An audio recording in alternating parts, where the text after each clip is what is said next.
Bonsoir, mesdames et messieurs, et bienvenue à notre réunion de conseil pour le 13 octobre 2022. On a avec nous ce soir le conseiller Mike Cohen, Sidney Benizri, Stephen Erdely, Dita Burku, Andy Schuster, Lior Azarad. OK, so on va commencer avec un moment, premièrement, de silence pour respecter des personnes qui sont malades et to pray for a speedy recovery for all those suffering COVID or any other illness.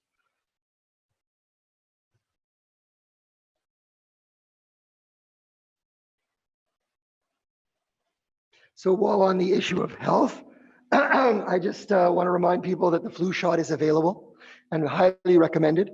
During the pandemic, when people were wearing masks on a regular basis, there was very little flu, but now there's a lot more flu. So get your flu shot as soon as possible. And also there's the new vaccine that's coming out shortly, if not out already, that protects against all variants, supposedly against all variants, and is highly recommended. And we recommend individuals take that as well. For people to know of the policy in the council chamber during council meetings in order to encourage individuals to have access to meetings in person should they desire.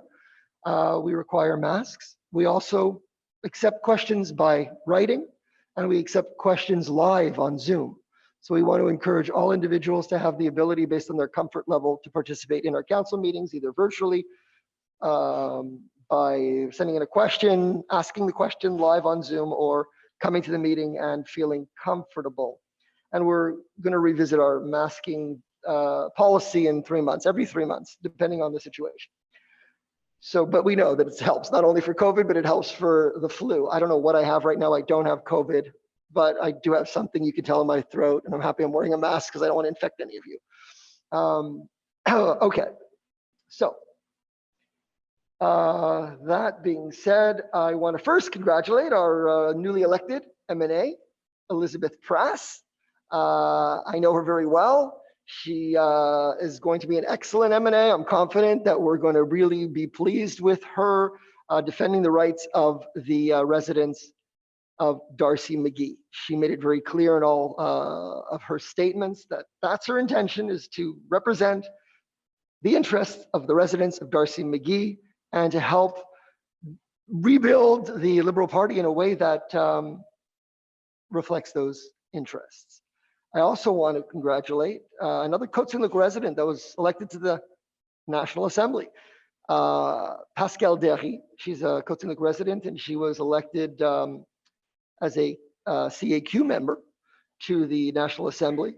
And although our politics may differ, we certainly look forward to working with her on issues of importance to the city of Côte Saint-Luc, to the province, to the island of Montreal, such as Cavendish Extension and others. And I know that Elizabeth and Pascal already have a very good working relationship, and I think that will help us all. Okay, one last congratulations before we move on to the question period, and then we're going to have, we're very fortunate today to have with us Commander Martin Montour et aussi Marie-Christine Norbert de la SPVM qui vont faire une présentation bientôt. I'd like to congratulate Myrna Housefathers, President of the Women's Club, and Toby Shulman, Vice President of the Women's Club, on their election to those positions, as well as a wonderful high tea that I attended yesterday at the Aquatic and Community Center that brought out over 100 women and enabled us all to, Siri is listening to me on my phone. I'm gonna have to, she didn't understand that. Okay, turn that off. Yeah, it was a wonderful event, and it gave us an opportunity to get together in person and enjoy life to the fullest. And everybody had a great time. Cantor Boaz was there, and it was a wonderful afternoon. Okay, so now, it would be fine, I guess. Yeah. Since they're here. So before the question period, we will all take everybody's questions. Mais avant les questions, la période de questions, on va demander le commandant mon tour et Marie-Christine Aubert de la SPVM de faire leur présentation.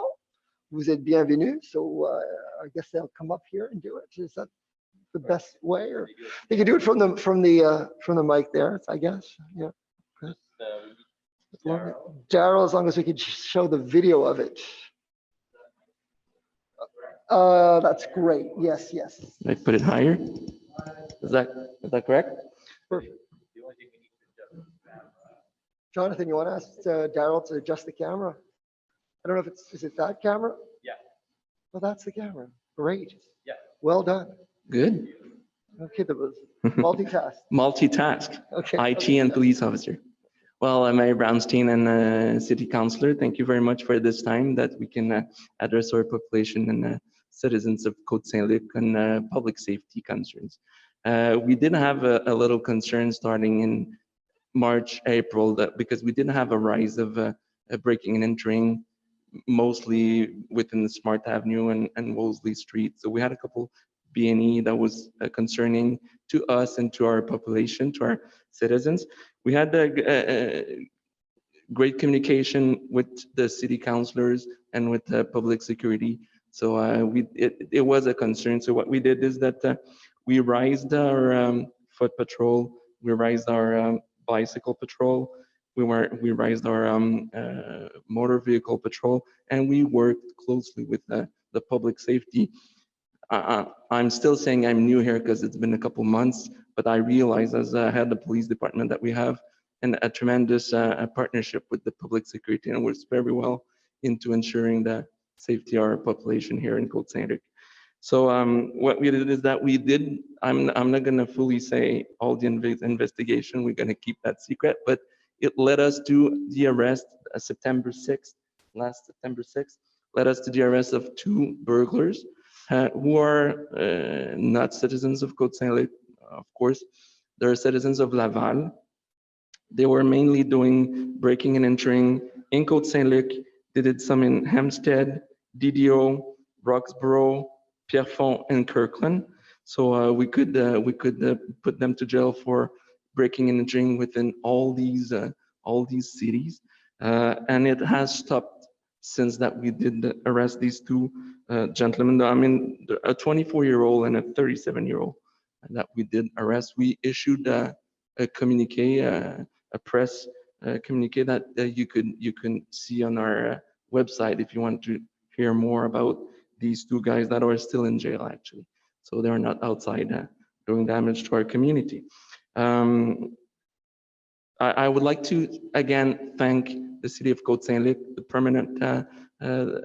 permanent employees, namely Tanya Abramovich, that I'm closely working with, our people with the public security who helped us a lot into this file. And I would also like to point that it's very important as police officers, we're trying and working into trying to catch these burglars because they're out there in our community and we don't like to have them out. So it's very important as police officers to work on one side being catching the bad guys, but it's also very important to educate our population as to how can we prevent it? What can we do to make sure that these guys are not going to come to Côte Saint-Luc and that we're not going to be victims of their crime? And that's the reason why I came today with my expert, police officer Marie-Christine Aubert, who is our community officer. We went to Cavendish Mall, Marie-Christine and her partner, to give out some information. We did some door-to-door, so people on the Wolseley area, Wolseley Street and Smart area, we did some door-to-doors. More than 40 houses were visited so that we can help out and give out some good advice. And that's the reason why Marie-Christine Aubert joined me today, so that we could take the opportunity that you are giving us to give out a few advice to our citizens as to how can we keep these guys from coming into our houses.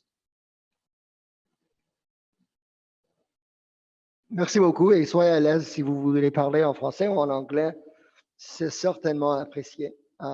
Et merci pour être avec nous ce soir. Merci, Monsieur le maire. Alors, moi, c'est Marie-Christine Nobert, agence socio-communautaire, community officer. Very happy to work in Côte Saint-Luc since 25 years now. I started in April 1997. Yeah, so I really like this city. And I want to je veux rassurer les citoyens. Côte Saint-Luc, c'est une ville très sécuritaire. This story was something like unusual. C'était vraiment quelque chose de spécial. And good that we have this new station with 114 officers. So we have task force, we have a lot of staff, we have new guys on you've seen, I'm sure you've seen this summertime, the 2 girls by foot. Now it's 2 guys who just came this week. So you're going to see them walking around the city. So c'est vraiment intéressant. C'est intéressant pour moi d'avoir connu l'ancien poste 9 et le nouveau poste 9, où on a 114 policiers qui travaillent pour sécuriser la population. Alors, c'est un bel exemple de comment c'est efficace. Quand on a plus de patrouilleurs, tous ensemble, ça s'est bien fait. Je trouvais l'opération parfaite. I started here at Station 9 as an undercover officer.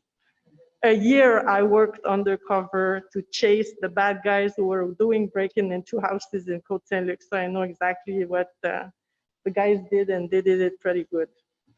So just as a reminder, I've brought some little pamphlets in the back.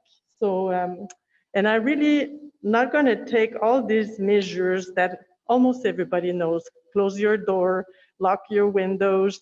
Please put lights outside. When you go out, make sure that it looks like you're inside the house, even though if you're not. If you go away for the winter time, ask our super duper partners, the VCOP, to make sure that they can do a little check. They called it vacation spot check. No city has that. It's just Côte Saint-Luc who has these services. It's unbelievable. So you can contact them at 514-485-6800, and they can also help us out, you know, to make sure that your house is safe when you're away for the winter time, for example. So for all the details, I just would like to give out my phone. I work with another officer. We are 4 of us now, 4 community officers. So my phone, because I really want to ensure the people. I know that it's very scary to be victim of a break-in into houses. So we want to offer a visit home. So people can just give us a call and we will go home and we will make this little visit, you know, to check everything. You know, it could be a trees who covers the windows and doors. It could be a bad lock. You know, it could be a windows downstairs in the basement that doesn't lock good, and we can give them a little trick. So my phone number is 514-280-0409. Je veux offrir une visite sécuritaire à la maison pour les gens qui ne se sentiraient pas en sécurité, parce que je sais que vivre une introduction par effraction, c'est quelque chose de très traumatisant. Alors, on évite, plutôt que je vous dise tous les petits trucs ici, un après l'autre, qui seraient embarrassants parce que peut-être plein de monde ici les connaissent déjà. J'invite les gens qui se sentent insécures en rapport aux introductions par effraction à communiquer avec nous. Nous sommes 4 agents socio-communautaires maintenant au 514-280-0409. Alors, je ne vais pas parler plus longtemps. Je crois que vous avez beaucoup de choses à discuter. On vous souhaite une très belle soirée et soyez rassurés que les policiers du SPVM au poste de quartier 9 on a fait tout ce qu'on peut pour vous garder en sécurité. Merci à vous. Bonne soirée. Merci beaucoup. On est très chanceuse d'avoir vous dans notre équipe. On travaille ensemble avec VCOP, comme vous avez dit. Oui, sécurité publique aussi. Oui, et sécurité publique. Oui. So, on a 3 niveaux de sécurité. J'ai laissé plusieurs choses, Monsieur le maire, ici sur la table. Tout le monde ici, si vous voulez partir avec des petites choses et give out little information to everyone. We have also little pen with resources inside.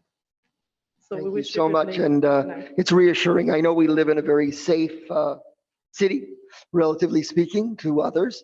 But of course, we always want to do as best as we can, and there's ways we can improve ourselves in terms of each resident with the advice that you can give many residents, lightings, locks, the different things that they can do in their homes to improve security. And I think residents should take up your offer to have their houses improved for That's it. the improved safety of our city. So thank you so much. You're welcome. Merci. Merci. OK, so maintenant on va commencer avec le période de questions. So je vais faire des questions avec des personnes qui sont ici. This is from the last one. So we do the ones that were sent in writing first?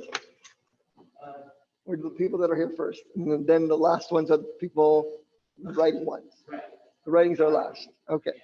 Writings are last. People that are here first, and then the people that want to speak online, and then the written ones. Okay. Okay. So, est-ce qu'il y a des questions des personnes qui sont ici ce soir? Normalement, vous pouvez venir pour faire votre question. It doesn't matter. Mais, il y a un papier pour remplir votre nom, votre adresse, pour être. Mais vous pouvez le dire et on Mais va je- le noter. On va le Ok. noter. Mais je l'ai fait au préalable, la demande de poser ma question.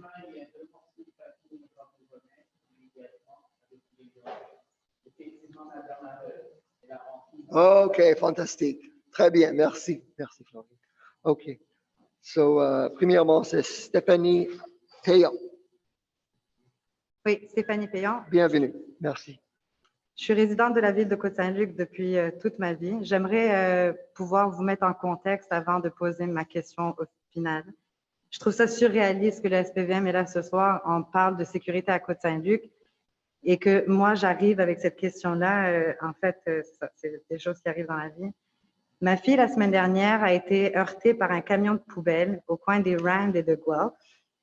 Elle était arrêtée sur son scooter patiemment en attendant qu'un camion de poubelle passe pour qu'elle puisse aller safely on her way to school. The truck driver turned very rapidly, hitting my daughter in the front of her motorcycle, projecting her 2 meters away from the motorcycle, from her scooter. Thankfully, I asked my daughter before getting a scooter to wear a motorcycle helmet, and I think it's what saved her life that day, and the fact that her school bag had the pressure. Today, she still has a broken foot, and she's very well traumatized by this event. My question is after, I never got a call from the city. I didn't hear from the city. I posted on Côte Saint-Luc Families because the SPVM that was there that day had assured me that everything was done appropriately, which is not the fact. And after I posted on Côte Saint-Luc, because the police officer was telling me that he couldn't have seen her because they have 2 big blind spots on the trucks. After the fact, I reconstructed a bit my own story because for me, it's unimaginable that a truck going westbound, turning on Rand, doesn't at least slow down a little bit, assure itself that he can turn, especially at the time that it happened. We have Yavne on Wavell and École de la Mosaïque on the other side. And these trucks that I've known after, Councillor Burke, you commented on my post. For me, I posted in the Côte Saint-Luc Families to warn families that our kids need to be safe and that these trucks that are running around at these times of the day where a lot of children are walking to school don't see, they have blind spots. I think it's important for us to know these things. And when the journalist from the Suburban commented on my post, it's after that Councillor Burke, you commented on the post. And when I saw the comments that were put on the post, everything was wrong with that story. Everything that the city had in their hands over 48 hours after the incident was false information. I left 3 messages to the mayor's office and the councillor's office to get answers. who's this trust company? How come they're running around dangerously in our city at this time? How come the SPVM never wanted to even question the driver on how he was driving? Did he have a phone in his hand? Was he under the influence of something? Nothing was done that day. A week later, I'm still waiting for answers. I got my answers from Urgence Santé because I can control that. I made the demand at Urgence Santé. I want to get the full report. What happened? After knowing that the truck driver didn't even call 911, for me, it's unacceptable. So my question tonight is, how come a city like Côte Saint-Luc, that it's tight-knit like we are, can be so disorganized within their own organization? So first of all, and the most important thing to me is the health of your daughter. So I'm sorry that she had her broken foot, and I pray for her speedy recovery. And that's the most important thing. I'm glad that it wasn't worse. So my sympathies on that. With respect to the other issues, we did check the call logs, and there were calls made to the mayor's office, and there was a response, an effort to reply to you, and for whatever reason, it wasn't me, because I think it was a Friday afternoon, but Lynn Stacy was the individual from our staff that tried to respond to you and couldn't reach you. But eventually, that's what the records show. But obviously, my cell phone number, if you want it, call me next time, 514-826-6801. That's the issue. I tell everybody, but honestly, no, you called on a Friday afternoon. My secretary was gone, but somebody else checked. But that's not the issue. The issue is that your daughter should be well, and that's the most important thing. And families or social media, it's fine that you posted there, although the administrator has banned me and my wife from that site, so I would never know what was going on families. But we have our own site. It's called Côte Saint-Luc Ideas. There I would have known. But you posted in families, which is fine. No, somebody else saw it. Councillor Burku and Councillor Azarad saw it because they're members, and they called you. So I'm glad that city councillors did see it and called you, and I'm going to pass it on to them because they spoke with you, and they can respond directly because they've already know the situation much better than me firsthand in their discussions with you. So Councillor Burku, I pass it to you. But with all due respect, Mayor Brownstein, I left many messages since Thursday afternoon to the mayor's office. Thursday afternoon, Friday morning, Friday afternoon, I left messages. Never got a call back. Okay. That so for me. Let me respond. There's two issues here. One is your interpretation of what happened. Okay. So, the police is here, and the police will tell you one accident, 5 stories, right? I mean, we need to investigate. So if this is not the place to say who was responsible. Absolutely. Okay, well, we can agree on that. Absolutely. All right. The second thing is that the police were there, the EMS was there, and public security came, and public works.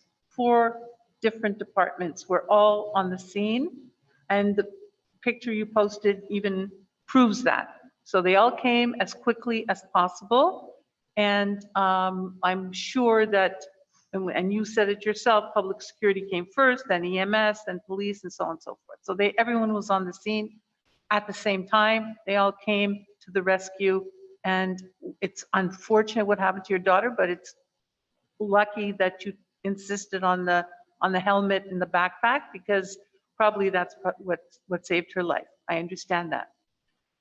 With regard to the investigation, now we have to refer it to the SAC because we are not the primary service, like it's the contractor, it's Waste Management, who you told me did call you. They called you, the Waste Management company called you.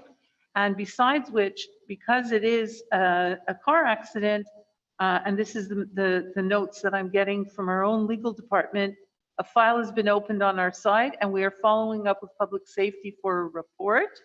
We are ensuring that this accident is reported to the contractor's insurer, as this is a SAC RAMQ issue, as previously mentioned, when there's a victim of car accident. So that's all been followed up. With regard to your telephone conversations, I insisted and we investigated.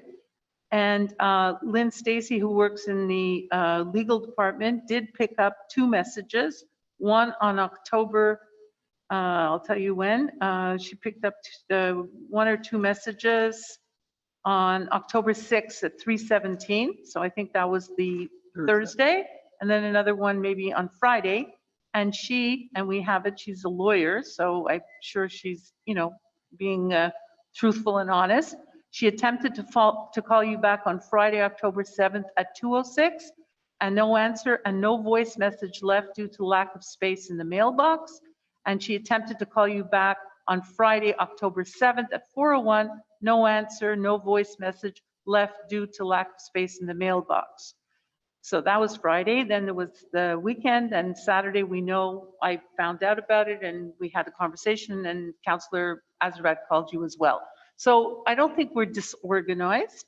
I don't think, Councillor no, Burke, I'm sorry. I You think told me that day- with what happened that day, One look, I'm person at just a telling time, you, one person I'm at just a telling you my interpretation Yeah. of what happened. It's a terrible accident for you. It's,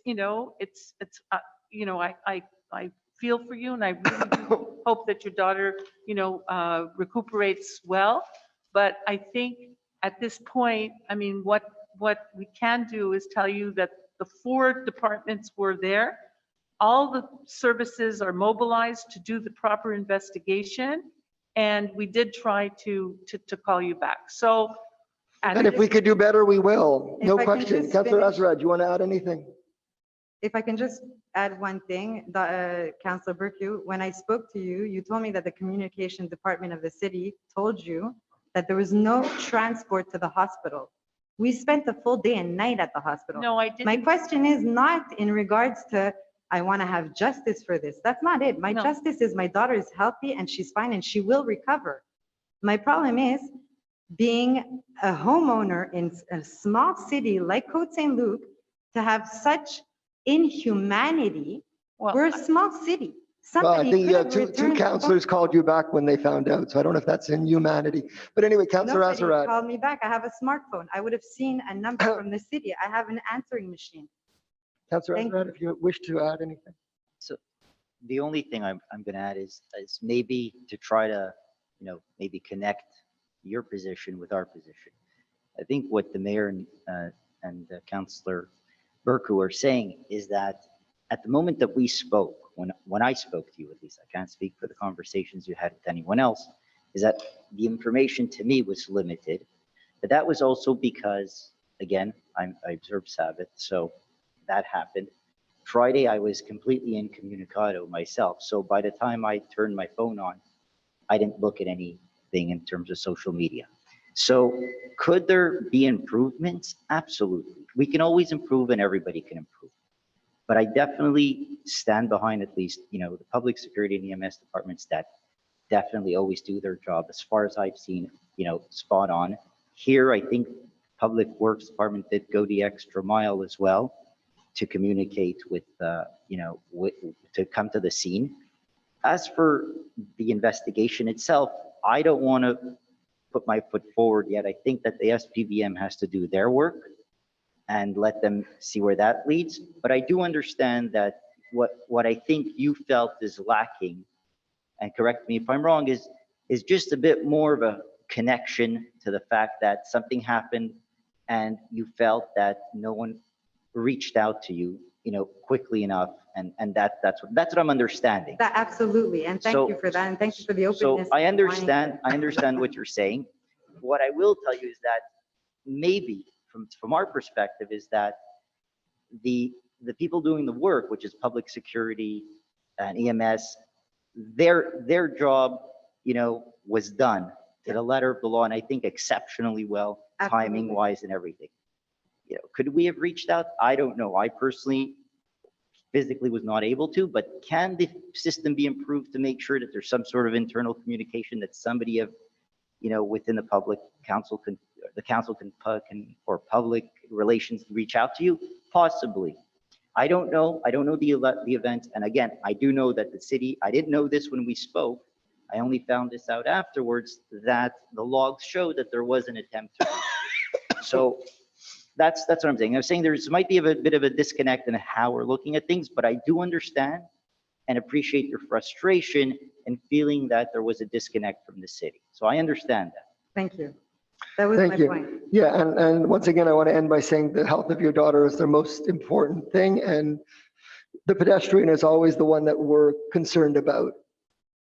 You know, just today I had another issue that I called somebody to see how they were doing, something else completely different. But when I know of things, of course, I'll make that call. And I didn't know of your incident when it happened. Otherwise, I would have certainly reached out to you as soon as the counselors found out. They did. We could have done it sooner, and I hope that she recovers fully. Okay, Sharon Friedman.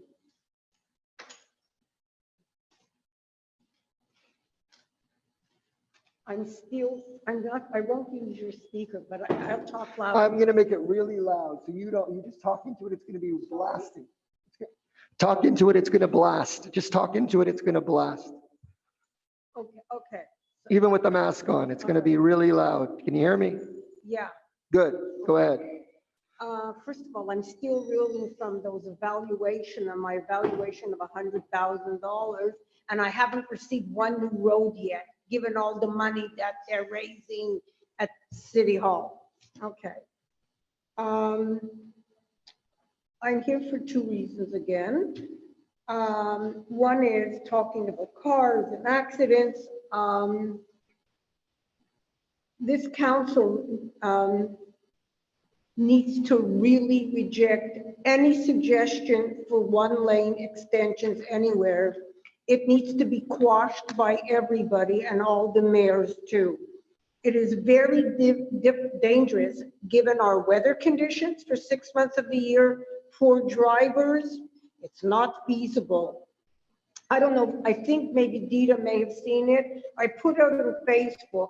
I don't know if anyone knows where Route 138 is. It's the route that goes into St. Lin, where my mother is from and lived there for 30 or 40 years of her life. So I was using that one lane back and forth over many, many years. This past week, I was very upset. A driver was killed on this one-way road in each direction, and others were badly injured because the driver swerved because there was an animal, a deer, I don't know what, a chicken, who knows, and she had nowhere to go but into the oncoming traffic. You have nowhere to move. And sadly, there was a collision there, a head-on collision, and the driver was killed and everybody else was injured. It also leaves cyclists very vulnerable in a one-way in each direction. Also, another route similar is Route 17 from New Jersey. Sharon, it's not that, I'm not that we approve of the one way, but it's not that type of one way that they're discussing. They're not talking about a one way. No. They're not, no, but I'm just explaining to you that the Cavendish extension, although we don't approve of a one-way lane each way, it's not that type of one going each way. It's a big trench with in between the one lane, another lane for a tramway, another lane for bikes, another lane for whatever, another area for people to walk, pedestrians, and green space, and a median. No cars going anywhere near each other to have a head-on collision. A lot of stuff going on between those two lanes. But we're against the two lanes, the single lane anyway, and we want to do better. But there's not going to be any head-on collision ability based on what they're proposing. I understand there's going to be other kinds of modes of transportation, but one has to also understand that given the development coming and changes and increased population and cars, this Route 17 is one way with something on the side. It's terrible. I remember being blocked up there. Too much backup congestion. I'm just telling you that. Yeah. My No, next we question. agree. I agree. Too much congestion, too much backup with one lane. Okay, I'm just, I can't, if it's one lane for a car and I can't drive in the bicycle lane, it's one lane. You got it. It's going to be backed up It's a with problem. cars. And we, as you know, we're going to be working with our M&A, our newly elected M&A. She promised the first thing on her agenda is Cavendish. And I didn't and our member of parliament and see what we can do. So I'm hoping, but here's my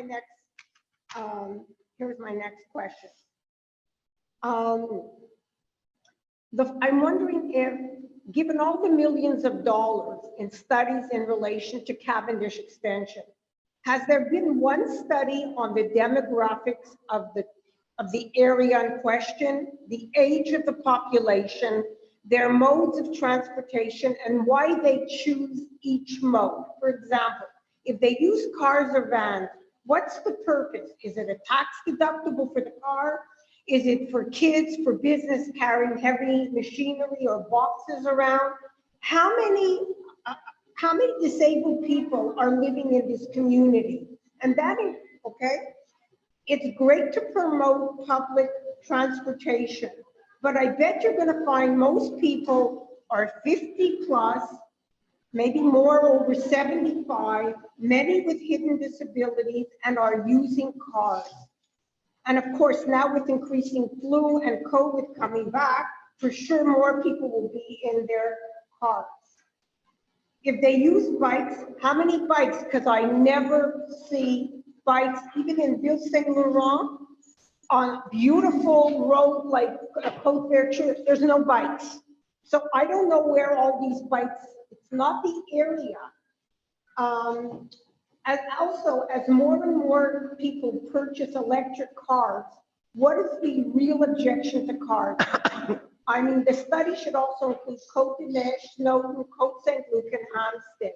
So has there been such a study? If so, I would love. Councilor Burkholz seems ready to answer. Okay, so thank you, Ms. Friedman. So there's lots of origin destination studies that have been done by the City of Montreal. They've been doing it. And also you have to consider that the Cavendish extension is also going to serve the Hippodrome, which is supposed to be carbon neutral. And carbon neutral means that they don't want cars, whether they don't, well, they're building homes basically without parking spaces. So Flying saucers. so they're going, no, but they're going to, they're promoting active and public transit. And so that's one of the major factors in the development of the Cavendish extension. And we're happy for it because if we can get to the metro in under 5 minutes, that's something that's actually quite extraordinary in Côte Saint-Luc, because right now it takes 35 to 40 minutes to get to the metro, either through Monkland or through Côte Saint-Luc Road or through Van Horn. It's just, you know, it's just congestion, right?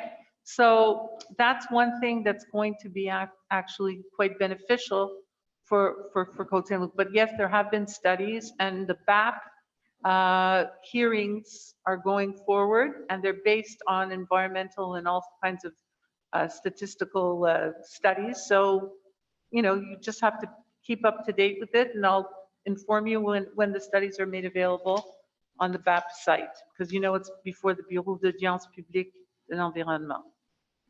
So yes, there have been studies. Thank you. Thank you so much. Good questions. Okay, we have a couple other questions that we'll do the ones, do we have any virtual ones that people want to, we do have two? Okay, so can we have the first one, please?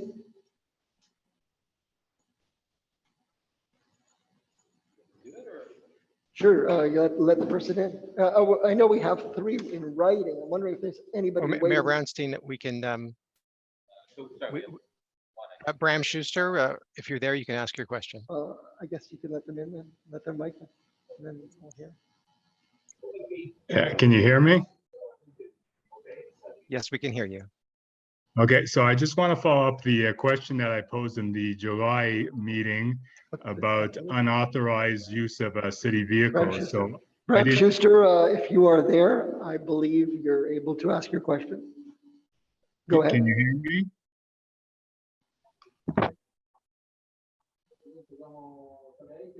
If not, you could put it in the chat, I guess, and you'll read it. You able to do that or no? Is Daryl around? Can you hear? I How do can we hear get Mr. you. Schuster on the air? We just got to plug you in 1 second. Technology. Go ahead. Can you hear me?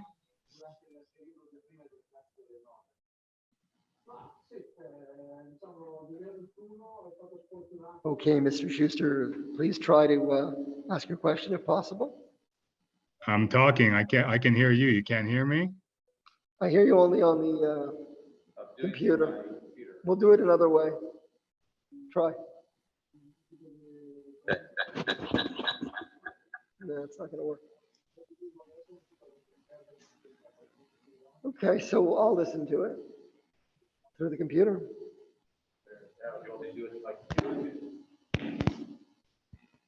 In the meantime, Bram, you'll excuse me if I fill up some time with some other questions, and we'll get to you as soon as our technical difficulties are fixed up.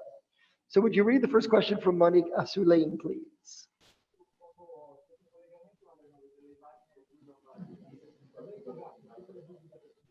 Thank you so much. This is from Monique Assouline. Thank you.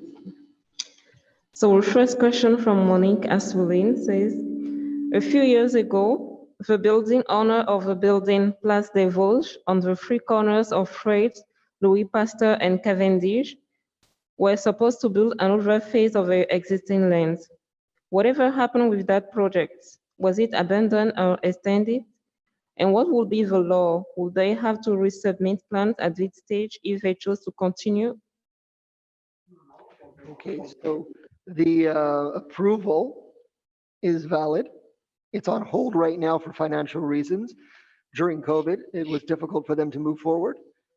In the event that they do apply for their permit to move forward, we will make sure that the residents are aware well in advance of any construction that would be taking place. Okay, the next question is from Jacob Kreisman. Last year, I made a request to have new basketball nets installed at Singerman Park. The bracket currently installed there is out of place, and as a result, there is considerable distance between the net and the backboard. I speak on behalf of all players who have played basketball there, that while the court is really nice, the nets and backboards are very problematic. I understand that it is almost budget time, and I believe it's final time to upgrade the nets and backboards. Why not have new rims and glass backboard like they do in Montreal West? This court has amazing potential, and in the summertime, there is always a strong contingent of people that go play there. However, I believe it is being held back by the awful infrastructure currently in place. Thank you, Councillor Burko. This is your district, and I'll let you answer. Okay, thank you, Mr. Kreisman, for your question. And I understand from the staff response that we got today pursuant to your question that the rims and the backboards will in fact be replaced. And so I'm very happy with that response, and they will be replaced in 2023. So it's scheduled to be done, and we'll be able to have state-of-the-art rims and backboards at the Singerman Park. That's excellent news. Thank you. I think exactly talking about the backboards finally. Bram Schuster, I think you're there. Is that Bram? Yeah, can you hear me? Bram, ask your question. Let him ask his question. He's there. Then we'll do the last one in a minute. Mr. Schuster, go ahead. Oh, I'm actually quite happy because that's two subjects that I brought up 3 years ago, Singerman Park. Finally, something's done, so I'm happy. And related to the police officer's presentation, in July, I came to you suggesting that there was improper use, let's say, of a city vehicle. I had Councillor Benezri help me out, get a statement. We finally got a statement from Beatrice Newman saying that certain councillors have the car, they're on call, et cetera, in chambers. Councillor Erdely told us that each car has a GPS. He didn't say, I'd never suggested that the car was stolen. So to make a long story short, actually someone's car, as you know, there's been a lot of auto thefts, was stolen on my street a couple of weeks ago. Fortunately, I say fortunately for him, his wife works for Côte Saint-Luc. So within hours of his car being stolen, all of a sudden, for the next 4 days appeared a City of Côte Saint-Luc Kia Soul electric car. Now, I lived on the street for 5 years. I passed by that house 8 to 9 times a day. It's the only way for me to get home because it's a one-way street. I've never seen a city vehicle there. So is there any reason any person would have a city vehicle for 4 or 5 days? It seems a I little bit not without coincidental. authorization. The individuals that use city vehicles are authorized to do so, to my knowledge. Otherwise, they wouldn't be allowed to do so. Now, and I just want to say something before. So if I'm a city worker and I'm supposed to take a package from your office to the tennis courts, and I stop and get my dry cleaning on Mackle and Westminster, then I'm in the car, right? But that's an unauthorized use of the car, correct? No, I don't answer hypotheticals. All I can tell you, Mr. Schuster, is if they have the vehicle and you see it in the front of their house or wherever, they're authorized to do so. If they're not authorized to do so, then they wouldn't be doing it. Or if we Well, found out, it we would it not seems allow it. strange But I'm not going to answer hypotheticals. to never see I a won't car answer there for 5 hypotheticals. years. I'm going to tell you that we only authorize certain people to use vehicles, and they follow the rules. And if it ever came to our attention that they weren't following the rules of usage, we wouldn't allow them to continue using those vehicles. So But I why wanna wouldn't answer you, hypothetical. why wouldn't you ask me what is the license plate and what day did you see there? Did you see it? It's a public council meeting. If you want to give that type of information, you can provide it by email and send it to public. We'll have public security and staff check it out. So you know, with all your collective experience of all your counselors, you know of a counselor that has had a car for 4 to 5 days, for a 4 to 5 day period at their house? I'm not aware of that. No, Mr. Schuster. No, it seems strange to me too. A counselor. A counselor Ben-Israel wishes to answer. Go ahead. Yeah, hi. If I can just mention, just to add something, I know that you contact me about this issue, and I was in touch, with our public works director, Beatrice Newman, and at that time, the information that we got, it was the foreman on duty usually can take the car home and use the car during the week or the 2 weeks, and also there is the supervisor. So if I recall, this is the answer that we got, and I send you the information. Right. Now, This isn't a Doesn't foreman. apply to counselors. And this No, isn't a not foreman, city council. No, Mr. coincidentally, it happened the day of her husband's car being stolen. So, I'm not inferring anything by that. I just find it strange. In 5 years, I've never seen a car there. Her husband's car gets stolen. Hours later, she has a car for the next 5 days. Seems strange to me. If I saw someone coming from your office running with a computer, I wouldn't say, oh, that guy must Okay, be running you've asked your IT. question. It's fine. We'll check it out. Any other questions? Do you have any other questions? No. Okay, could you please read the next question from Heather Treston? Yeah. Regarding non-conforming religious institution in residential area, I would like to have an update of the progress to what Côte Saint-Luc is doing to solve this problem, especially on Eldridge, where there are 2 synagogues on the streets. On Eldridge, there is still the parking, garbage, noise, heavy foot traffic, no regard to keep the properties clean, lawns that are not cared for, grass that is so high, weeds and littered with papers. Duplexes are being sold and the new owner keep their property messy and dirty like their neighbors. This street is a disgrace. I'm living here for over 30 years and was proud to live here. The last 4 years, the street has changed drastically. If you look around at the other non-conforming institutions in Côte Saint-Luc, they are maintained in a caring and orderly fashion. Thank you for your question, Ms. Treston. We're working diligently on this file, as promised. We're working with the lawyers representing the synagogues that are operating out of homes. With respect to the 2 on Eldridge, because they've only been there for a few years, 4 or 5 years, and they're semi-detached. The attorneys are aware of the jurisprudence that we presented to them that's clear, that says that it's very difficult, if not impossible, for them to alleviate the nuisance. And they're relatively new. So it is our intention to have them move to another location that is legal within the city. and we are working with the attorneys to get that done, hopefully avoiding legal contestation. And we're having some positive progress, but everything takes time. Okay. Any other questions? There are no other questions on Zoom. Okay, thank you.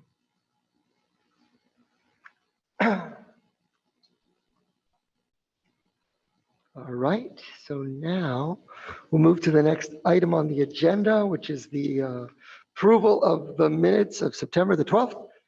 Councillor Azarad. Seconded by Councillor, people have changed who I thought was here. Councillor Cohen, you want to second that? Okay, Councillor Cohen. Any discussion? All in favor? Carried unanimously, and we go to business arising. Any business arising? So now, Councillor Burku, government correspondence. Councillor Burku, to present. We're there already. Moving quick.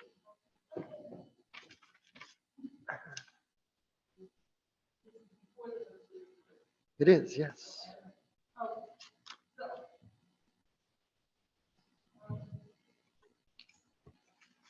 I'm tabling a letter which we received from the Minister of Environment and Climate Change addressed to the City of Côte Saint-Luc pursuant to the resolution which we adopted in July 2022.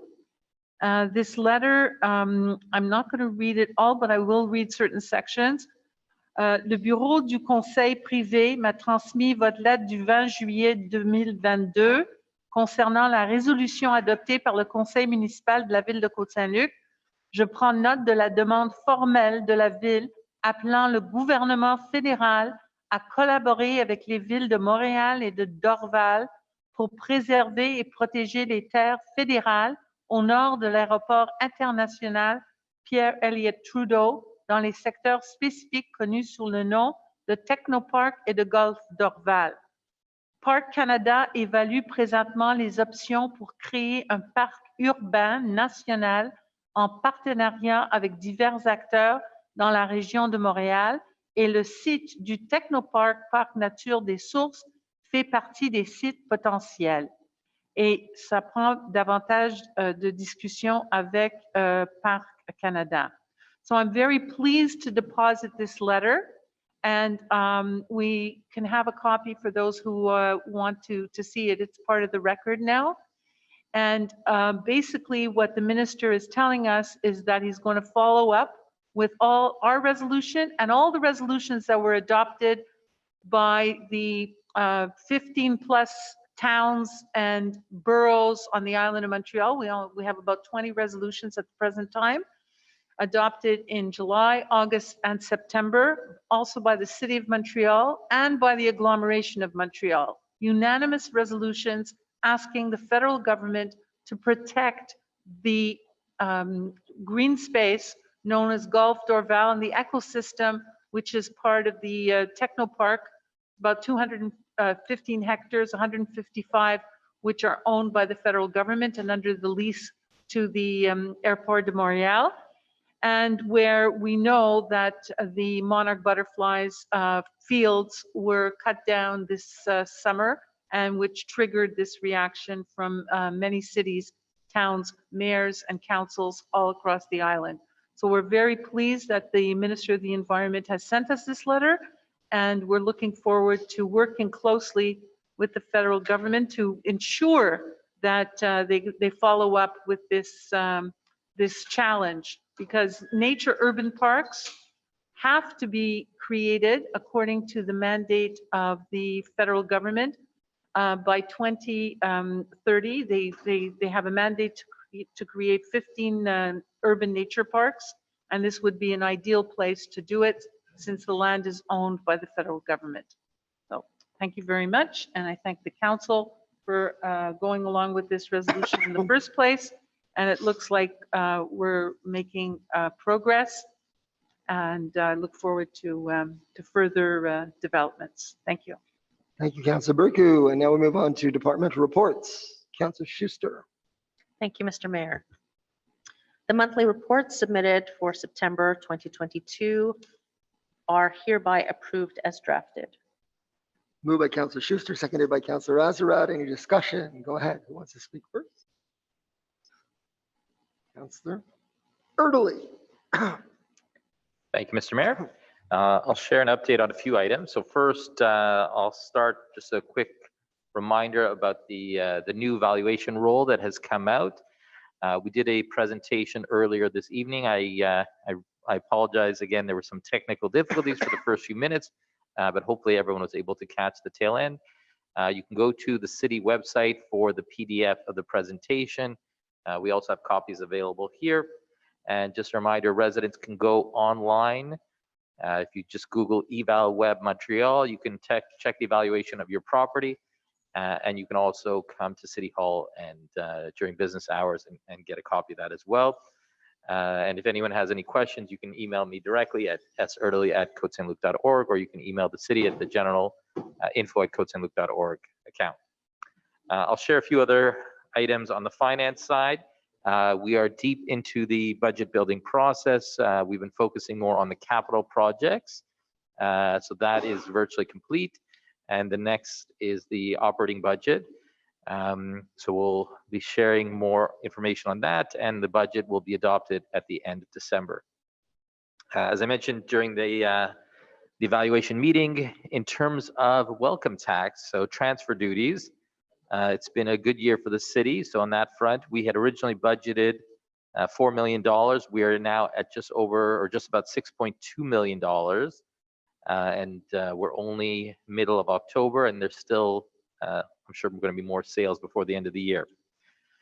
Also, on the finance side, I wanted to mention we've had 221 residents who've gotten water filter rebates, and a reminder to all residents in general, especially those who live in homes that were built up until the early 1970s, who may have lead service lines, please go and get a lead filter.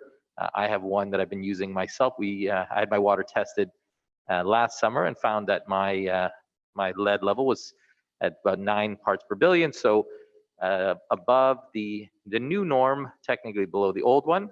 But because of that, we made sure to have a filter. So I encourage all residents to do that. And the city offers a rebate, and there's 2 different types. There's a lot more information on the city website. I also want to take a moment to thank our VCOP volunteers. Our volunteers have done 33 shifts during the month of September, including some special events. And it's nice to have our VCOP volunteers here helping out at the council meetings. I also want to take a moment to talk about, public security, EMS in general. October 3rd, Monday, October 3rd, it was election day. I just finished voting myself, and I checked my email and got an email from our Director of Public Security about a fire at 7925 Kingsley. I have to say it was one of the largest fires I've seen in the 17 years I've been a councillor. There must have been about 25 fire trucks, at least 5 ambulances, public security, police, EMS, Gaz Metro, Hydro-Quebec, and so on. It was, it was basically all the necessary groups were there. And I want to say how impressed I was with how everyone worked together. I was talking to our director, Philippe Chateauvert, that night. They were having an EMS meeting of the managers, of the directors, or the head volunteers who were meeting. The officers were meeting just at 8100 Côte Saint-Luc Road, so they were able to respond quickly. They were not in their full uniform. I should mention they came so quickly, but we had a team, about a dozen officers there who made sure the residents were comfortable. Anyone who needed extra support had it. Tragically, one resident did pass away in the fire, but luckily, due to the quick response of all those involved, the numbers were, could have been much worse. So I appreciate all our team being there. Just want to mention, just to follow up on what was mentioned by the police commander and socio-community officer, that I had Police Officer Angela Rankin, who's also a socio-community officer, along with Mary Christine Aubert, came in August to my district meeting, my virtual district meeting, and gave some pointers. So, thankfully the suspects have been apprehended. Hopefully, there won't be any more robberies, although we know, at least we have a bit of time until the next one, but the police are definitely on top, and we appreciate that. Two more items. Just to mention, going back to finance, on the positive, I also wanted to mention, I know interest rates going up is not necessarily beneficial to residents who may have mortgages that are variable rate. However, the city has benefited in that we've been able to put some money into some GICs, short-term GICs, to generate some savings that will help us in terms of our budget. And finally, on the environment front, I want to mention on October 20th, it's a compost giveaway day at Public Works from 2 p.m. to 8 p.m. So for residents looking for some free compost, Public Works Yard, October 20th, 2 to 8 p.m. And I think that's it. Thank you, Mr. Mayor. Councillor Italy, Councillor Azarad. Thank you, Mr. Mayor. I'd like to take this time to speak to the importance of the master plan pre-consultation survey. The deadline to participate is coming up. It's October 31st. My council portfolios of sponsorship committee and next generation Côte Saint-Luc give me a unique opportunity to focus on the future. As chair of sponsorship, as you all know already, I was excited to see the investment in our young residents, and it was a historic and substantial investment and generous donation by Rosin Margulies to the Children's Library. But with the next generation dossier, we need to try and ignite engagement in our municipality from the very young people, but also who are now raising children in our society. This age group of residents are often placed in a critical position of both caring for their parents and grandparents and children and grandchildren. So the future of Côte Saint-Luc is the next generation, and we need to hear from them. Those taking care of our older generations and bringing forward the next one. So it's very important that we get engagement and input from all residents of all ages and backgrounds in our community, that the city can set up to be successful in their planning. This is an exercise for long-term vision and development in our city, with an eye to meeting our current needs as we are going along. I encourage everyone to fill out the survey, which asks your opinions on thoughts, what kinds of housings will be needed, what are important places to preserve, what kinds of spaces do we need to create. We want to know how increased connectivity would impact your family and what types of businesses you would like to see flourish in our city. So please go to our Engage website, cotesaintluc.org/engage, where you can fill out the survey. It's in English or French, and it's an important component of success of the city's planning, and is hearing from you via the survey. Thank you, Mr. Thank you. Okay, anybody else? Councillor Cohen. Thank you, Mr. Mayor.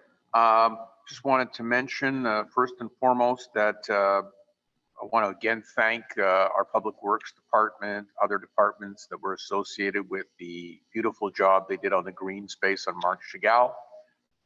And people are raving about it. It's a real transformation. And as a result, we are now beginning the process to name the green space. As I said, we usually beautified it with lights, trees, new grass, benches. So we have a criteria, the city of Côte Saint-Luc has a criteria for naming of parks now, and this is not necessarily going to be a park. It may be called place or square. Councillor Schuster and I steer a toponymy committee with Director Darrell Levine. So we are sending out by a Canada Post to people living in the immediate area of Marc Chagall green space a notice asking people to suggest names, and the criteria is the name that people suggest should be an exceptional person of historical and or cultural importance to them, or someone who has directly impacted the lives of Côte Saint-Luc residents for at least 15 years.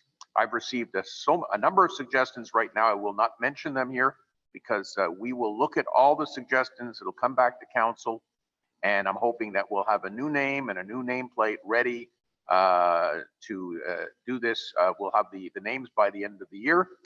certainly sometime in November, and then we will have hopefully a naming ceremony in the spring when the winter is over. That's the main thing I wanted to say tonight. Thank you, Mr. Mayor. Thank you, Councillor Coe. And anybody else? Councillor Schuster. Thank you, Mr. Mayor. Apart from highlighting Recreation's fall programming, which kicked into gear in mid-September, I wanted to take a moment to provide some insight as to our facilities shutdown periods, as residents sometimes ask why places like the ACC shut down at the end of the summer. Here's some maintenance projects outlined in the September report. In the ACC, the women's locker room experienced a major renovation involving new tiling, insulation, repainting, and other renovations. 100% of the competition pool floor basin and 50% of the recreation pool floor basin were regrouted. Data cables were added to the ACC second floor meeting spaces to enable hybrid events. Electrical lines were configured to complete the installation of automatic door openers. The ACC dance studio was revarnished and other standard maintenance projects were performed. Also, with regard to the ACC, although not in the recreation report, last Friday, a resident was swimming in the competition pool and began to show signs of medical distress. Without hesitation, one of our Côte Saint-Luc lifeguards dove in to rescue the swimmer and attended to them until emergency services arrived. So I just wanted to point out that we have heroes among us at our city, among our staff, and that safety protocols and increased emergency rescue training has been a major focus in Côte Saint-Luc among aquatics and among other departments. I want to formally commend the entire aquatics team for their diligence and heroism in preserving safety at our pools and in caring for our residents.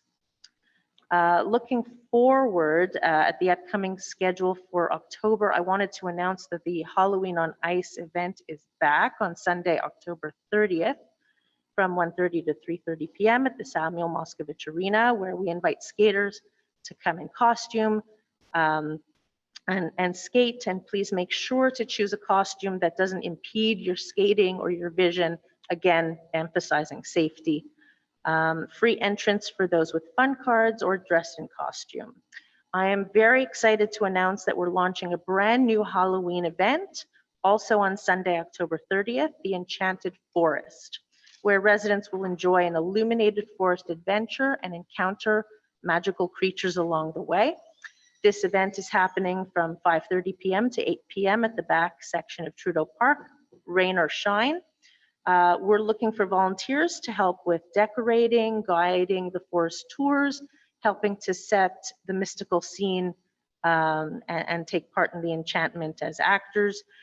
If you'd like to volunteer or for more information about this free event, please contact Recreation at 514-485-6806 or recreation@cotesaintluc.org.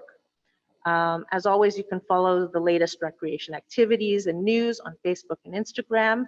And many thanks to all the recreation staff and volunteers who help run all our sports, leisure, and cultural events and programs. Thank you. Thank you, Councillor Schuster. Anyone else? Councillor Burko. Thank you, Mr. Mayor. So I was going to mention the survey for the master plan, and I'm thanking Councillor Azarad for doing that already. I just want to emphasize, because between now and the next council meeting, we will be holding a public hearing on October 26th at City Hall, and we want really to hear from all residents so they can come on October 26th, City Hall. I believe it's at 7 p.m. And we need your input to write. We need your input to write a first draft of the master plan that reflects residents' vision for the future of the community. So you're all welcome to come on October 26th, and hopefully some people will, and groups will present briefs. We're looking for, briefs, but they can also just attend and make a presentation of an oral presentation. Thank you. Thank you. Anybody else? Okay. So it's been moved and seconded. All in favor? It's carried unanimously, and we move to the next item, the library. Councillor Cohen, notice of motion and draft bylaw. Yes, Mr. Mayor, I wish to give notice of motion that bylaw 2539.5 to be entitled Bylaw 2539 to consolidate the existing tariffs for the city of Côte Saint-Luc in order to modify the tariffs related to the Eleanor London Côte Saint-Luc Public Library will be presented at a later meeting for adoption. And table the draft bylaw. Do I continue? Yeah, and table. Okay, I also wish to mention the object and the scope of bylaw 2539.5 to be entitled Bylaw 2539 to consolidate the existing tariffs for the Côte Saint-Luc, city of Côte Saint-Luc in order to modify the tariffs related to the Eleanor London Public Library. And All right. Maitre Schechter, do I continue? The last one as well?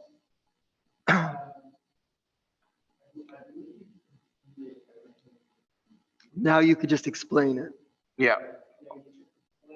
Okay, perfect. Let me just pull my notes up so I can explain it properly.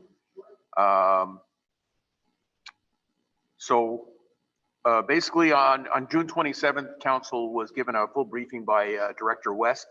The library presented a proposal to eliminate overdue fines for an adult library. Now that's with the exception of new arrivals, fast reads, quick flicks, and ILLs and devices. So the library is going with the flow. This is what other libraries are doing. Our director feels very strongly, and with her 40 years of experience, I trust her. Excellent. Okay, great. So that's all that's needed. There's no second votes on that today. It'll be coming back next month. So now number 7, financial and technology, Councillor Erdely, 7A. Credit card for. Thank you, Mr. Mayor.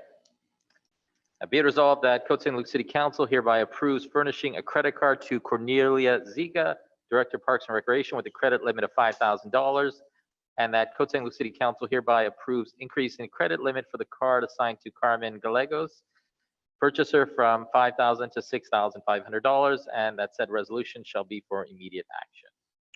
Moved by Councillor Erdely, seconded by Councillor Schuster. Any discussion? Thank you, Mr. Mayor. I'll give some background. So currently the city has 4 credit cards that are assigned to different staff members. So what this would do is increase one of them for Carmen's credit card from $5,000 to $6,500, and for Cornelia Ziga, our Director of Parks and Recreation, she would get a new card for $5,000 with a $5,000 credit limit. This card would be used for summer camp and swim team, for example. What I will share is this. Look, the goal for the city is to find a way to make things more simple and optimized. I can tell you when I started 17 years ago, we were doing most things by check, as was the practice at the time. More and more establishments don't take checks. So for example, the city will use occasionally Amazon. You cannot send a check to Amazon, at least not that I'm aware of. So the goal is to make things more efficient and simpler. And what I can also share is that every audit meeting we have, which is roughly every 6 weeks, one of the things we do is review all the credit card purchases. And of course, they're reviewed on a daily or weekly basis by the finance department, but there's oversight from the audit committee as well. If there's anything that we think is not appropriate, of course, we look deeper, but I can tell you our finance team does a great job.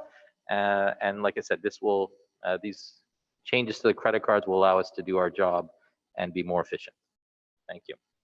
Thank you, Councillor Erdely. It's been moved and seconded. All in favor? Carried unanimously, and move to item 7B, disbursements. Councillor Erdely. Thank you, Mr. Mayor. Be it resolved that Côte Saint-Luc City Council approves the attached list of disbursements for the period of September 1st, 2022 to September 30th, 2022 for a total amount of $4,023,439.44 in Canadian funds. And that Treasurer Certificate number 22-0132 dated October 3rd, 2022 has been issued by the City Treasurer, attesting to the availability of funds to cover the described expenses. Moved by Councillor Erdely, seconded by Councillor Azarad. Any discussion? Thank you, Mr. Mayor. So just to mention, I would say this was sort of an average month, about $4 million. So let's say the two largest items were a bond repayment for bond number 24 and our monthly services for CIMO, which is the company that does the servicing of our water infrastructure for Côte Saint-Luc. Thank you. So it's been moved and seconded. All in favor? No one's opposed. Carried unanimously. We move to item 8, Human Resources. 8A, Councillor Schuster. Thank you, Mr. Mayor. Be it resolved that Côte Saint-Luc City Council approves the hiring of Catherine Behar as a library clerk, full-time, permanent, white-collar position, effective September 8th, 2022. That Treasurer's Certificate number 22-0130, dated September 29th, 2022, has been issued by the City Treasurer, attesting to the availability of funds to cover the described expenses. Moved by Councillor Schuster, seconded by Councillor Azarad. Any discussion? No, pretty self-explanatory there. Okay. So all in favor? No one's opposed. It's carried unanimously. And we move to the next item, 8B, Councillor Schuster. Thank you, Mr. Mayor. Be it resolved that Côte Saint-Luc City Council approves the hiring of Cedric Lamb as a youth swim team coach, effective September 12th, 2022. That Treasurer's Certificate number 22-0131, dated September 29th, 2022, has been issued by the City Treasurer, attesting to the availability of funds to cover the above described expenses. Moved by Councillor Schuster, seconded by Councillor Azarad. Any discussion? Cedric Lamb worked in aquatics in Ville Saint Laurent, TMR, and we welcome our new swim coach. Moved and seconded. All in favor? Carried unanimously. And we move to the next item, C, Councillor Schuster. Thank you, Mr. Mayor. Oh, Be it resolved that Côte Saint-Luc City Council approves the hiring of replacement white-collar auxiliary employees whose names are listed on the document titled Auxiliary Employees, White Collars Hiring, dated October 4th, 2022, and that said employees' terms of employment will be as per the conditions of the collective agreement. That Treasurer's Certificate number 22-0135, dated October 4th, 2022, has been issued by the City Treasurer, attesting to the availability of funds to cover the above described expenses. moved by Councillor Schuster, seconded by Councillor Azarad. Any discussion? Just an explanation that this is a list of lifeguards, swim instructors, and a skating monitor. Moved and seconded. All in favor? Carried unanimously. And we move to legal services. Councillor Burku, 9A. 9A and then 9B.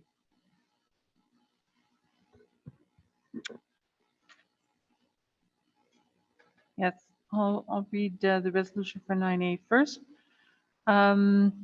Il est résolu que le conseil municipal de la ville de Côte Saint-Luc ratifie et confirme la nomination des membres suivants afin qu'ils siègent sur le comité d'écrit ci-dessus en conformité avec la note de service signée par le directeur général à compter du 14 septembre 2022. Attendez une seconde.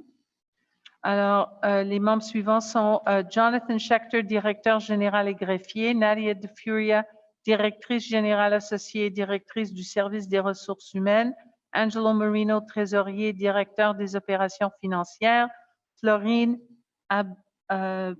Agbonivrov, assistante greffière, Nathalie Baudouin, technicienne en gestion des documents et archives.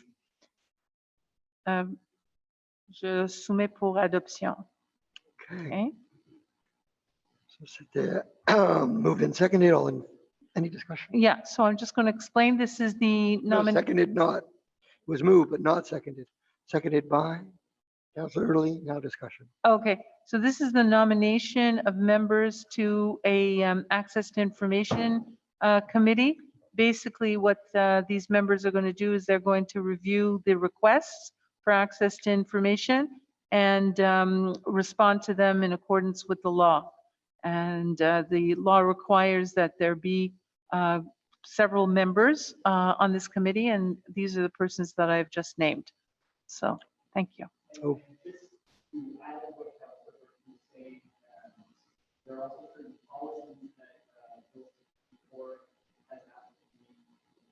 Okay.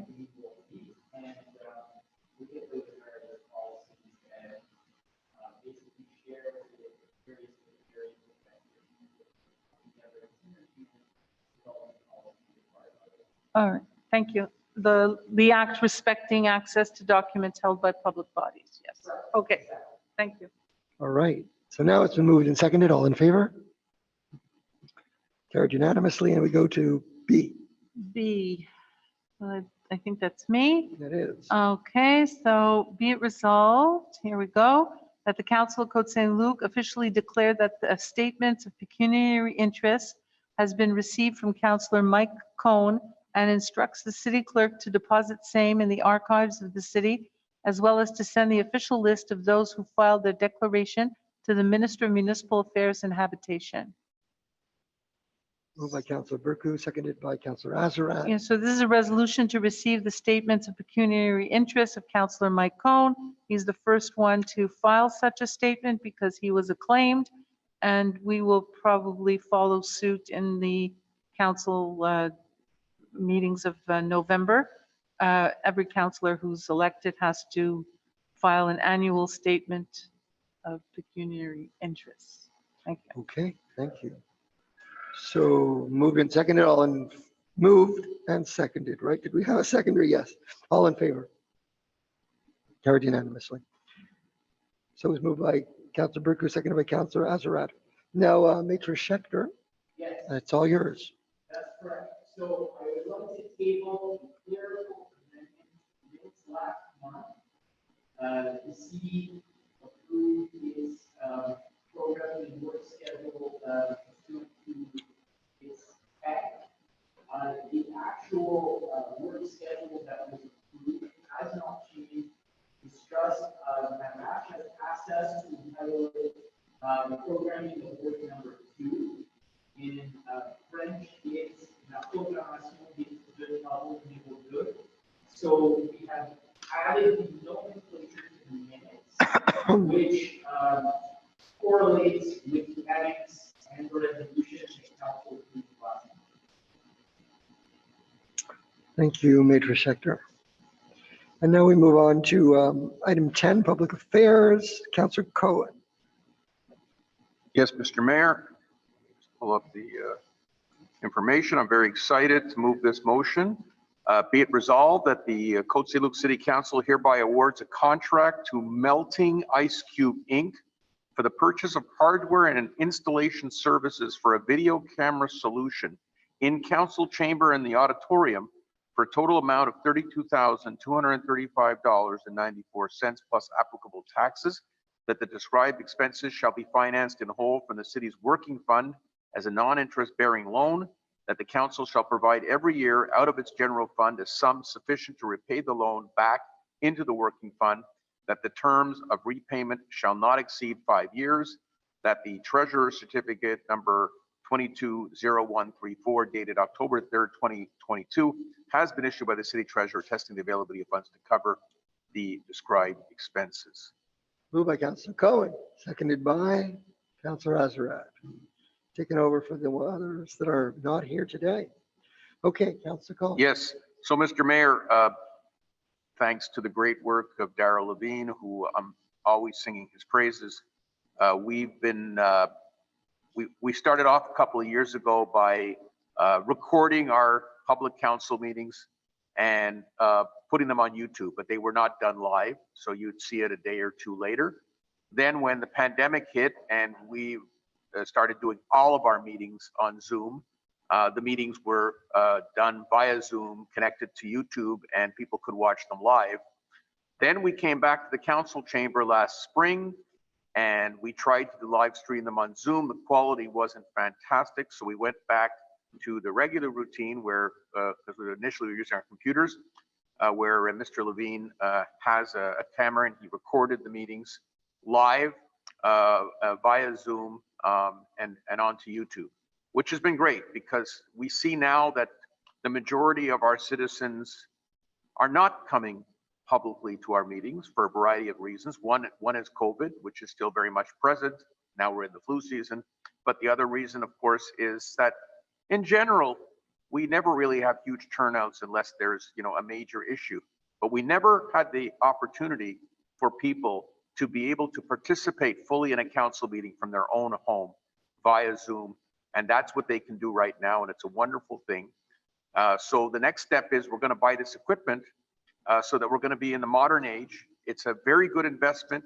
We're going to be able to live stream not only the council meetings with this permanent equipment put into this room, but it's also going to be in the auditorium. So any type of program that we do in the auditorium is also going to be potentially live stream. And that's where we're moving in the future. There's people that want to have a live stream option for as many things as possible.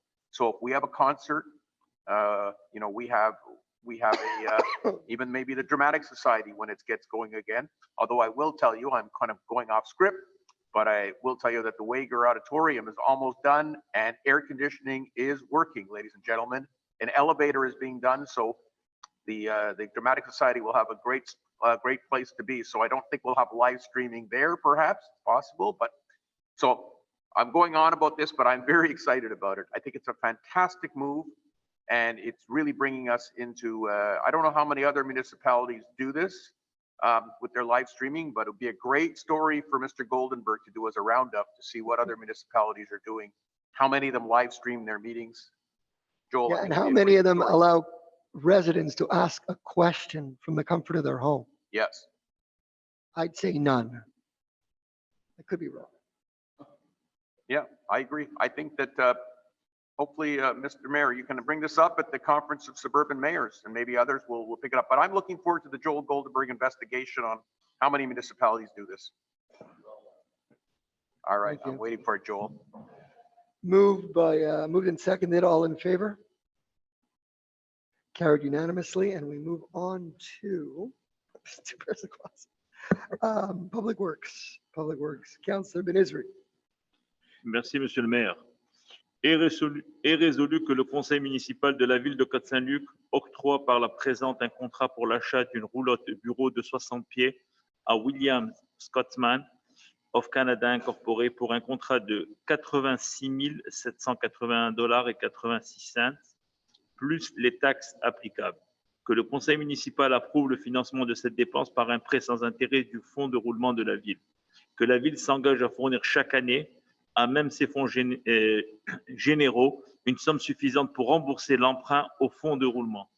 Que les termes du remboursement n'excéderont pas 10 ans.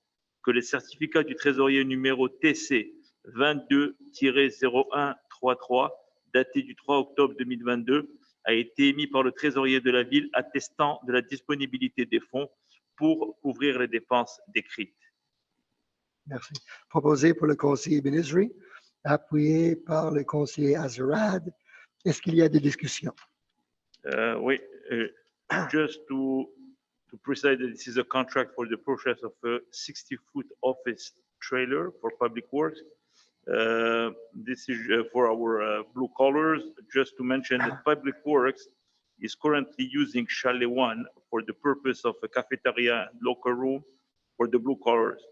And we must eventually vacate the premises to allow for the for recreations program to occupy the facility. So this is for us the possibility that Public Works, to be able to service our employees. Thank you. It's been moved and seconded. All in favor? All in favor? Carried unanimously. And now we move on to 11B, Councillor Italy. Thank you, Mr. Mayor. I hereby give notice of motion that Bylaw 2537-2 to be entitled Bylaw 2537-2, amending Bylaw 2537 entitled Bylaw to regulate the collection and disposal of residual materials in order to amend the provisions regarding waste collection will be presented at a later meeting for adoption. Furthermore, I'm mentioning the scope and the object and scope of the draft Bylaw 2537-2, and I am tabling draft Bylaw 2537-2 as well. Okay, thank you. Oh, may I speak? May I just give some background? Sure. So there's two key items, two key amendments to the bylaw that will be presented for adoption most likely next month. So the first has to do with those who have excess waste. So this is excess residual waste or excess garbage. So we had looked at two options. Originally, we had looked at a surplus bag. So every home has a black bin. Most homes have a black bin that is 240 liters. So we know, you know, and I've seen it even myself, there are occasions where we have some extra waste and it can't all fit in the bin. So originally we had looked at a surplus bag. So these were extra bags that the city was going to sell. We had some problems with suppliers and distributors. So in the end, we opted for what actually quite a few other cities have done is a surplus sticker. So these are stickers that will be available for purchase at the Public Works yards. They'll also be available at the ACC and most likely at City Hall as well. They'll be available at a rate of $2. So the residents can put this sticker on the extra bag. They put it beside their black bin, and this will be collected on collection day. Now, I should mention the purpose of this is there just for, you know, those special occasions when it's needed. You know, our long-term goal is to continue to reduce the amount of waste that is going to landfill. You know, and I've said this before, since we instituted the brown bin program or the organic waste collection in 2007, and of course expanded the blue bin program, we've managed to reduce the tonnage going to landfill. However, the last few years, I would say the tonnage going to landfill has somewhat stabilized and what is being diverted as well. So we're hoping to continue the trend that was started many years ago where we're reducing the amount of waste going to landfill and of course more waste being diverted, whether it's through the blue bin or brown bin or bulky waste. And I should mention the other key change with this bylaw is the waste collection days. So this is going to be a big change. It's scheduled to begin the week of November 21st. So this is going back, it's a new change, but an old change as well. So it's going back to the way things were many years ago. For those who recall, the city was split up into 4 different zones or 4 different sectors. And depending on which section or sector of the city you lived in, that is how your waste collection day would be determined. So I should mention this will come into effect most likely the week of November 21st. There'll be a large scale campaign beforehand so residents have time, so don't worry about it right now. But I also will take the opportunity, and I'll see if I can pull this up as I'm talking, to remind residents to download our CSL Collect app. And I don't know if you can see it because the screen and the camera's far away, but I encourage residents to download our CSL Collect app. This will tell this, I mean, right now, of course, it's the same for the entire city, but especially after we switch the days based on your zone, this will help residents remind them when the days are. I can tell you, I have downloaded it. It reminds me sometimes, especially with the holidays over the last week, sometimes I've gotten my days mixed up. So I encourage residents to download the app, and again, the bylaw will be adopted most likely at the next public meeting. Thank you, Mr. Mayor. Thank you. Okay. So there's no vote on that. We go to item 12, urban development. The first item, Councillor Azarad, 8037, which is what we dealt with at the demolition meeting prior. Thank you, Mr. Mayor. So normally, Councillor Krajewski would be here presenting this. Unfortunately, he's not well tonight, so we wish him well. So this is the home on 8037 Kildare, which we approved the demolition earlier in the day, which just before the council meeting at 7:50. You have on the screen the existing home, and on the left, and the proposed home on the right, the plans on the right. So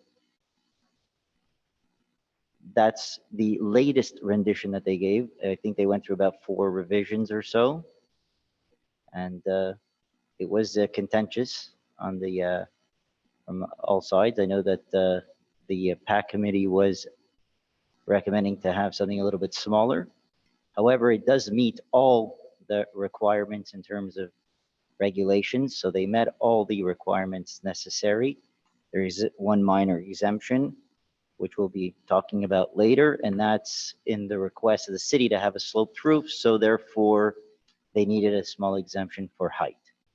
So I'll move to that, and then we can have discussion about it.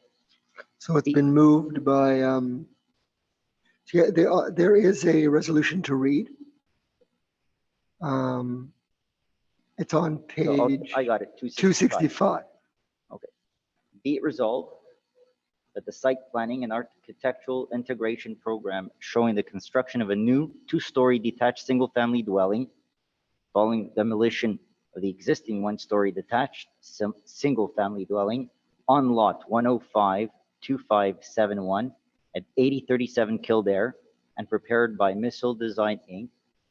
for the Planning Advisory Committee meeting on June 14th, 2022 and revised on August 31st, 2022, be approved according to the provisions of Chapter 14 Bylaw 2217 of the City of Côte Saint-Luc.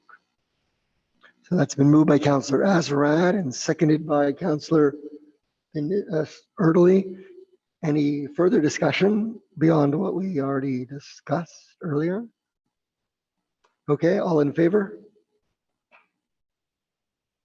Anyone opposed? It's carried with Councillor Burku and Councillor Schuster dissenting. And now we move to the next item, which is 5740 Cavendish. Councillor Burku. It's on page It's 282. 285. 282. 83. Yes, Councillor Burku and Councillor Schuster. Thank you, Mr. Mayor. So this is the approval of a facade modification to the ground floor and addition of residential units. Be it resolved that the site planning and architectural integration program showing facade modifications to the ground floor of the multifamily dwelling following the conversion of some portions of common spaces to residential units on lot 1561212 and prepared by CIMAR Architecture for the Planning Advisory Committee meeting of July 12th, 2022, be approved according to the provisions of Chapter 14 of Bylaw 2217 of the City of Côte Saint-Luc. I believe the perspective is on the screen. It's not that clear. I'll just explain. This is the building called the Red Top, and basically it was an apartment building. Then it was used as a senior residence for many years, and then it was reconverted back into an apartment building. And in the process of the conversion back to an apartment building, they added more units, especially on the ground floor and on other floors. So they've added these units, and these units require modifications to the facade because the units require windows and exterior, screens and things like that. So that's what we are approving, and it's the building at 5740 Cavendish. Thank you. Okay, and there's also a resolution, I believe, to read. Well, I just read the Oh, resolution. you did? Okay. So it's been moved by Councillor Burku and seconded by Councillor Benesri. Okay, and also, I believe at the same time, there is a minor No, but we'll do that exemption. next. You're gonna do that when we get We'll do to that it? next. So all in favor? All in Okay. favor? Carried unanimously. And now we'll go to the minor exemption for 8037 Kildare. Thank you, Mr. Mayor. Be it resolved that in accordance with the provisions of bylaw G18-0005, the request for a minor exemption regarding the property located at 8037 Kildare, lot 105-2571, be and is hereby approved, the whole as more amply delineated hereunder. The request is to allow the construction of a new two-story detached single-family dwelling following the demolition of the existing one-story detached family dwelling with a maximum building height of 32 feet 6 inches instead of the maximum allowable height of 30 feet 4 inches, measured from the average level of the city sidewalk as per zoning bylaw 2217, which states that the maximum authorized height of any building in the concerned zone shall be neither inferior nor superior by more than 25% in relation to the average height of the neighboring buildings located at less than 30 meters on the same side of the street. The whole notwithstanding the provisions of zoning bylaw number 2217, Article 14-11-4. Moved by Councillor Azarad, seconded by Councillor Benizri. It's the same as the one before, just the minor exemption. All in favor? Anyone opposed? So we have Councillor Burku and Councillor Schuster opposed. And now we'll move to 5740, Councillor Burku for the minor exemption. Right, so this is for the same building as before. Now it's for the minor exemption for the parking. The request is to allow the minor exemption. Just a minute, I'll read the resolution.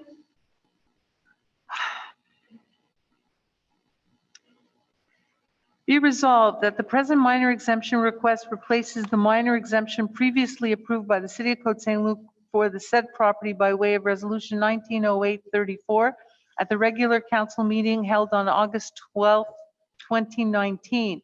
That in accordance with the provisions of Bylaw G18-0005, the request for a minor exemption regarding the property located at 5740 Cavendish be and is hereby approved. The whole is more amply delineated hereunder. The request is, hang on, just make it a bit bigger. The request is in order to allow for an existing 20-story multifamily dwelling to have 241 interior parking spaces instead of the minimum required amount of 304 interior parking spaces due to the proposed modification to the ground floor and the 20th floor. The whole notwithstanding the provisions of zoning bylaw 2217, Article 7-2-5. The request for this, oh wait, do I read the rest? No, okay, fine, thank you. So, It's been so moved. proposed, Yes, it's moved, seconded by Councillor Benizri. yes. Anything further? Yeah, so I just wanted to explain that because of the additional units that were added on the ground floor, we had to modify the minor exemption that was granted in 2019. And now we are allowing them to have 241 parking spaces instead of the 304. And this is based on the established practice in this building, which is that they do not need all those parking spaces. And many people in this building are using public transit or just not, using parking space. So we're comfortable with that. And we're approving the, proposing the approval of minor exemption. Thank you. Yes. That initially on August 12, 2019, there was an exemption granted 241 instead of 301. Right. So tonight, there's not a drastic change. No. We're still granting 241. But it's for 304 parking spaces. Right, because we added some units on the ground floor, but they're very small units. Yes. Okay. Okay, all in favor? Unanimously, right? Councillor Benizri approves? Yep, okay, good. So now we do the stats at the Aglo. Since Councillor Sabag is not here, who wants to do it? Very exciting. Stats at the Aglo, who wants to do it? Councillor Azarad. It is on page. Be it resolved that the council takes the following stance in view of any agglomeration council meetings to be held November 2022 as follows. To authorize the mayor or his duly authorized replacement to make any decisions he deems necessary and in the best interest of the city of Côte Saint-Luc and its residents regarding the items on the agenda of the agglomeration council meetings to be held in November 2022 based on the information to be presented during those meetings. Moved by Councillor Azarad, seconded by Councillor Schuster. All in favor? All in favor. Councillor Cohen's in favor, I'm sure. Carried unanimously. Any other business? Any other questions? Do we have any questions? No questions? None online? Okay, move to adjourn. Councillor Schuster, seconded by Councillor Azarad. All in favor? We're adjourned. Thank you very much. Have a great evening. Thank you.